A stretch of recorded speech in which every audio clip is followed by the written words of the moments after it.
Olá, graça e paz. Vamos ter sequência na nossa leitura. Nós estamos no livro de Gênesis, capítulo 28. Jacó vai para a casa de Labão. Isaac chamou Jacó e, dando-lhe a sua bênção, lhe ordenou, dizendo... Aqui nós vemos uma ordem de Isaac, assim como Abraão não quis que Isaac se casasse com uma mulher de fora. Lembram que no capítulo 24, ele manda o seu servo ir atrás de uma esposa para Isaac na família dele. Então aqui Isaac faz a mesma coisa, mandando Jacó ir buscar uma esposa para ele dentro da família dele. Ele já tinha passado por essa experiência com Esaú, que tinha escolhido duas mulheres cananeias, e ele não queria que acontecesse isso novamente. Não escolha uma esposa dentre as filhas de Canaã, que foi o que o irmão dele fez. Levante-se e vá a Padã Arã, a casa de Betuel, pai de sua mãe, e tome lá por esposo uma das filhas de Labão, irmão de sua mãe. Aqui eu já havia mostrado para vocês uma parte da genealogia que eu havia feito, dos descendentes de Abraão, né? Aí toda nova informação que aparece, não é nessa não, perdão. Toda nova informação que aparece, que eu acho, nessa daqui, desculpa, falei o nome errado, da descendência de Naor. Toda informação que eu acho que é importante, eu venho aqui e acrescento depois. Então aqui nós tínhamos visto, né, aqui no capítulo 22, a descendência de Naor, que vai chegar até o final, que vai chegar em Rebeca, né? E aí, a gente fez essa descendência aqui, e aí eu acho importante, né, colocar aqui que Labão é irmão de Rebeca, né, pra mim saber de onde que veio tudo isso. E aí a gente volta lá pra Gênesis 28, onde a gente tá. Então ele manda voltar na casa de Betuel, né, pai de sua mãe, e tome por nome esposa das filhas de Labão, irmão de sua mãe. Que o Deus Todo-Poderoso o abençoe e faça com que você seja fecundo e o multiplique, para que você venha a ser uma multidão de povos, que ele lhe dê a bênção de Abraão, a você e a sua descendência, para que você possua a terra de suas peregrinações, concedida por Deus a Abraão. Assim, Isaac despediu Jacó, que se foi a Padã Arã, a casa de Labão, filho de Betuel, o arameu, irmão de Rebeca, mãe de Jacó e de Esaú. Esaú viu que Isaac havia abençoado Jacó, e o havia mandado a Padã Arã para tomar de lá a esposa para si, e que ao abençoá-lo, lhe havia ordenado que não escolhesse uma esposa dentre as filhas de Canaã. Então aqui Esaú vê uma ordem direta do pai, falando para que Jacó não fizesse o mesmo que Esaú tinha feito. E Esaú ouviu Isaac abençoando esse filho. E ele viu ele falando para não escolher uma esposa nas filhas de Canaã, que foi o que Esaú já tinha feito. Soube também que Jacó, obedecendo a seu pai e a sua mãe, havia ido a Padã Arã. Então ele viu tudo o que aconteceu. 8. Sabendo também que Isaac, seu pai, não via com bons olhos as filhas de Canaã, que é o caso que Esaú mesmo tinha escolhido, Esaú foi à casa de Ismael, e além das mulheres que já tinha, tomou por mulher Maalate, filha de Ismael, filho de Abraão, irmã de Nebaiote. Aí aqui eu voltei na descendência agora sim, de Abraão. Aqui na descendência de Abraão que eu já tinha feito. Aí eu voltei aqui e fiz uma anotação. Porque ele foi à casa de Ismael e tomou por si Maalate, irmã de Nebaiote. Aí eu coloquei aqui, Maalate casou com Esaú e coloquei a indicação. Então é interessante você ir fazendo essas anotações para quando você ler novamente não se perder. E além das mulheres que já tinha, ele tomou por mulher Maalate, filha de Ismael, filho de Abraão, irmã de Nebaiote, né? E aí Ismael, tio de Esaú, né? Porque é o outro filho de Abraão. E Ismael tenta aqui uma possível reconciliação com os pais, depois de ter se casado com duas mulheres cananeias e ter deixado eles muito aflitos por isso. A visão da escada, versículo 10. Jacó partiu de Berseba e seguiu para Arã. Quando chegou a certo lugar, ali passou a noite, porque o sol já havia se posto. Pegou uma das pedras do lugar, fez dela o seu travesseiro e se deitou ali mesmo para dormir. E sonhou. Eis que estava posta uma escada. Estava posta na terra uma escada, cujo topo atingia o céu. E os anjos de Deus subiam e desciam por ela. Eis que o Senhor estava perto dele e lhe disse: Eu sou o Senhor, Deus de Abraão, seu pai e Deus de Isaque. A terra em que você está agora deitado, eu a darei a você e a sua descendência.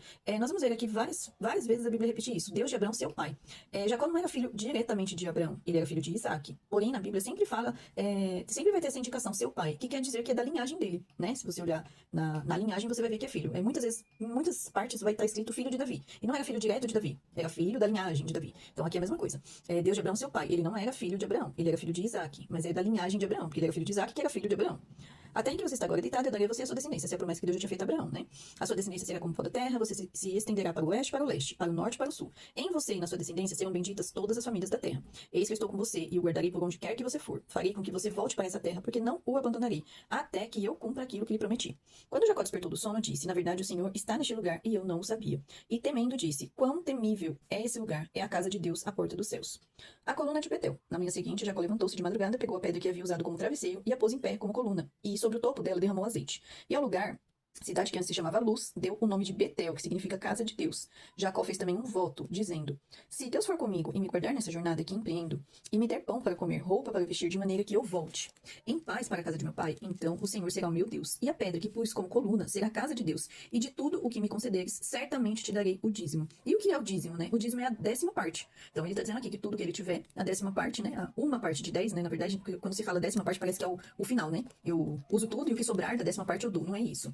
É uma parte de 10. Vou falar o contrário para ficar mais claro, né? Então, uma parte, eu peguei o que eu tinha, dividi em 10, uma parte daquela eu tiro e dou ao Senhor. Esse é o dízimo. Capítulo 29. Jacó se encontra com Raquel. Jacó se pôs a caminho e foi à terra do povo do Oriente. Olhou e eis um poço no campo e 3 rebanhos de ovelhas deitados junto deles, porque daquele poço davam de beber os rebanhos. E havia uma grande pedra que tapava a boca do poço. Ajuntavam-se ali todos os rebanhos, os pastores removiam a pedra do poço, da boca do poço, davam de beber as ovelhas e tornavam a colocá-lo no seu devido lugar. Então todos ficavam ali em volta para abrir esse poço e dar água aos animais. 4. Jacó perguntou aos pastores: de onde são vocês, meus irmãos? Responderam: somos de Arã. Perguntou-lhes: vocês conhecem Labão, filho de Naor? Responderam: conhecemos. Jacó perguntou ainda: ele vai bem? E eles responderam: sim, vai bem. Olhe Raquel, a filha dele, vem vindo aí com as ovelhas. Então Jacó disse: é ainda pleno dia, não é tempo de recolher os rebanhos, nem de beber as ovelhas e vão apacentá-las. Mas eles responderam: não podemos enquanto não se ajuntarem todos os rebanhos, seja removida a pedra da boca do poço e demos de beber as ovelhas. Enquanto Jacó ainda falava, chegou Raquel com as ovelhas de seu pai, porque era pastora. Esse não era um costume sempre seguido pelas mulheres, né? As mulheres, a maior parte do tempo, eram ensinadas as tarefas de casa, mas algumas eram pastoras. Então, se o pai, por exemplo, não tinha filhos homens, as mulheres eram pastoras. Então, não necessariamente era uma regra, mas podia acontecer. 10. Quando Jacó viu Raquel, filha de Labão, irmão de sua mãe, e as ovelhas de Labão, aproximou-se, removeu a pedra da boca do poço e deu de beber um rebanho de Labão, irmão de sua mãe. Feito isso, Jacó beijou Raquel, e erguendo a voz chorou. Então Jacó contou a Raquel que ele era parente de seu pai, pois era filho de Rebeca. E ela correu e comunicou aos seus pais. Aqui, quando nós lemos que Jacó beijou Raquel, eu até anotei aqui, né? É um afeto familiar, e não um romance. Aqui não tá falando de beijo de romance, tá falando de afeto familiar, né? Como se ele tivesse chegado, abraçado e beijado. É um beijo de afeto familiar. E aqui uma outra coisa interessante, né? Que ele fala que ele é parente de seu pai, porque ele era filho de Rebeca. Então aqui, ele não dá a explicação que ele é filho de Isaac. Ele fala que ele é filho de Rebeca. Por quê? Porque Labão era irmão de Rebeca, então ficaria mais fácil para ela entender. Então ele não toca no nome de Isaac, ele fala sobre Rebeca. Por quê? Ficaria mais rápido dela entender quem ele era. 13. Quando Labão ouviu as notícias a respeito de Jacó, filho de sua irmã, correu ao encontro dele, abraçou-o, beijou-o e o levou para casa. Aqui nós vamos ver esse mesmo beijo, ó, afeto familiar, quando se encontrava, né, com algum familiar. Então é o mesmo tipo de afeto. E Jacó contou a Labão tudo o que lhe havia acontecido. Então Labão disse: de fato, você é meu osso e minha carne. Jacó casa com Lia e com Raquel. Jacó ficou na casa de Labão durante 1 mês. Depois, Labão disse a Jacó: será que você vai trabalhar de graça só por ser meu parente? Diga-me, qual deve ser o seu salário? Aí aqui, vamos continuar, eu falo depois que eu anotei pra cima, em vez de anotar pra baixo. Ora, Labão tinha 2 filhas, Lia, a mais velha, e Raquel, a mais nova. Lia tinha os olhos sem brilho, porém Raquel era bonita e formosa. E aí aqui, né, eu anotei aqui, né, que a Lia, em alguns estudos, né, eles acreditam que esse olhos sem brilhos pode ser que ela tinha um defeito na visão, né, então alguma deficiência, né, alguma dificuldade na visão, que ela tinha olhos sombrios. Outros acreditam que é um olhar doce, um olhar gentil, delicado, sensível. Então eu anotei tudo isso aqui porque são vários tipos de pensamento que acredita-se aí que ela tinha, tá? Então aqui, voltando aqui, né? É como se falasse assim, né? Que aqui, Lia tinha olhos sem brilhos. Porém, então quando falo porém, tá falando o contrário, né? Porém, Raquel era bonita e formosa. É como se falasse assim: Lia tinha apenas os olhos bonitos, mas Raquel era bonita por completo. É mais ou menos isso. Uma contradição aqui, né? Ela tinha só isso e essa tinha tudo isso. É como se trouxesse isso pra gente entender, assim, um pouco melhor. Versículo 18. Como Jacó amava Raquel, disse Labão: trabalharei para o Senhor durante 7 anos para poder casar com Raquel, sua filha mais nova.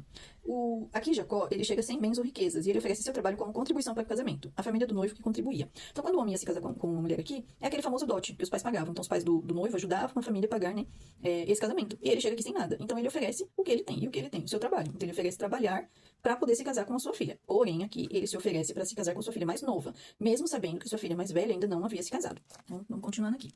19. Labão respondeu: é melhor dá-la a você do que a outro homem. Fique aqui comigo. Então aqui nós também vemos uma resposta cheia de mistérios, né? Porque lá na frente a gente vai ver que isso não era o costume daquela época, né? Então a resposta dele aqui também fica um pouco intrigante. Depois a gente volta aqui. 20. Assim, por amor a Raquel, Jacó trabalhou durante 7 anos. Então, para poder se casar com ela, poder pagar esse dote, ele trabalha por ela. E esses anos lhe pareceram como poucos dias, pelo muito que a amava. 21. Então ele disse a Labão: dê-me a minha mulher, pois já venceu o prazo para que eu me case com ela. Quando ele fala isso aqui, é porque ele já havia trabalhado o suficiente para pagar aquilo, né? Então aqui eu anotei, né? Tempo suficiente para que o dote fosse pago pelo noivo. Então é como se ele já tivesse pago aquela dívida. Assim, Labão reuniu todos os homens do lugar e deu um banquete. À noite, ele trouxe Lia, sua filha, e a entregou a Jacó. E aí você pode se perguntar: mas ué, e como que eles não viram isso, né? Como que ele não enxergou?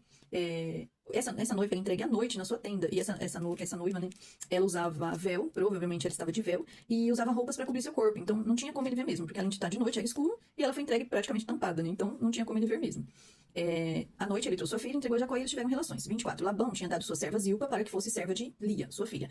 Quando ele entrega sua serva, ele está dando como se fosse um presente de casamento, era um costume daquela época. Então a serva ia junto com a filha, que era um presente de casamento da família. 25. Ao amanhecer, Jacó viu que era Lia. Por isso disse a Labão: o que é isso que o Senhor fez comigo? Não é verdade que eu trabalhei por amor a Raquel? Por que então o Senhor me enganou? E aqui nós vemos uma contradição, né? Por que o Senhor me enganou? Né? Parece muito com um certo irmão que estava com fome e ele ofereceu uma coisa tão inesperada quanto a primogenitura, né? Para o irmão vender a primogenitura para ele, né? 26. Labão respondeu: em nossa terra não se costuma dar em casamento a mais nova antes da primogênita. E aí eu fico pensando, será que ele não sabia disso daqui?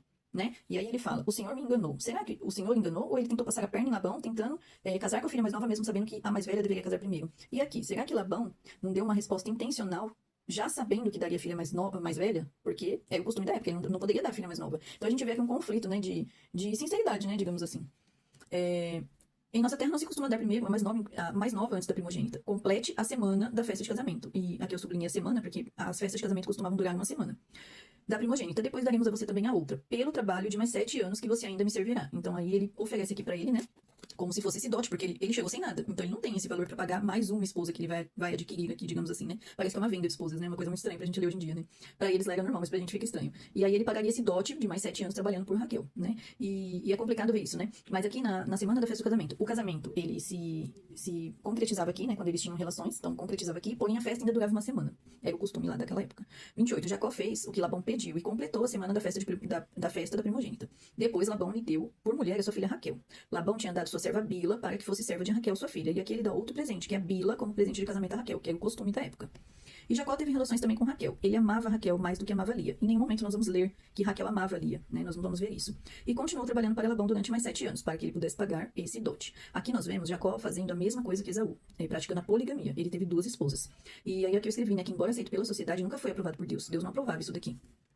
E Lia fica sozinha, né, depois desse tempo que ela teve aqui de uma semana com Jacó, né, ela tem que deixar o seu esposo, né, fica sozinha, para que Jacó ficasse com Raquel. Pensa a situação dessa família, que coisa complicada, né, porque assim, Lia não pediu para casar com Jacó, não era o que ela queria, e era bem explícito que ele queria casar com Raquel. Então imagina que confusão na mente dessa mulher, né, e quão difícil deve ter sido para ela passar por tudo isso, porque ela não queria esse casamento, ela teve que passar por ele, e ela vê que agora ele meio que a despreza, porque ele ama Raquel, e ele, pelo jeito que a gente lê aqui, ele não esconde isso de ninguém, né? Então até aqui nos versículos anteriores, ele fala que os anos eram poucos pelo tanto que a amava, e aqui ele deixa Lia, né, sozinha para ficar com Raquel.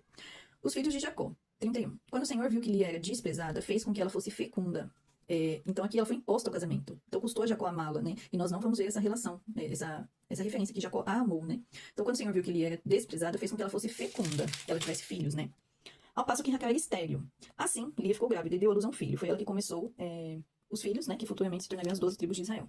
A quem deu o nome de Ruben, pois disse, o Senhor viu a minha aflição, por isso agora meu marido vai me amar. Ela ficou grávida outra vez e deu à luz a um filho e lhe disse, o Senhor ouviu que eu era desprezada e me deu mais este filho. E lhe deu o nome de Simeão. E aí eu fui anotando aqui porque a gente vai chegar nas 12 tribos, né? Lia ficou grávida ainda outra vez e lhe deu à luz a um filho e disse, agora dessa vez o meu marido se unirá mais a mim, porque lhe dei à luz 3 filhos. Por isso lhe deu o nome de Levi. E aí o terceiro filho de Lia, Levi. E Lia consolada por Deus, né? Ao ter esses filhos, porque ela era desprezada por Jacó, que deixa bem claro que amava Raquel, né? Mais uma vez ela ficou grávida e deu à luz a um filho. Então disse, desta vez louvarei o Senhor. E por isso lhe deu o nome de Judá. E depois disso não teve mais filhos. E aí, quarto filho de Lia, que é Judá. E aí depois a gente continua lendo o restante, porque senão o vídeo vai ficar muito extenso. E aí a gente termina a nossa leitura das tribos no próximo vídeo, em nome de Jesus. Deus abençoe e até o próximo.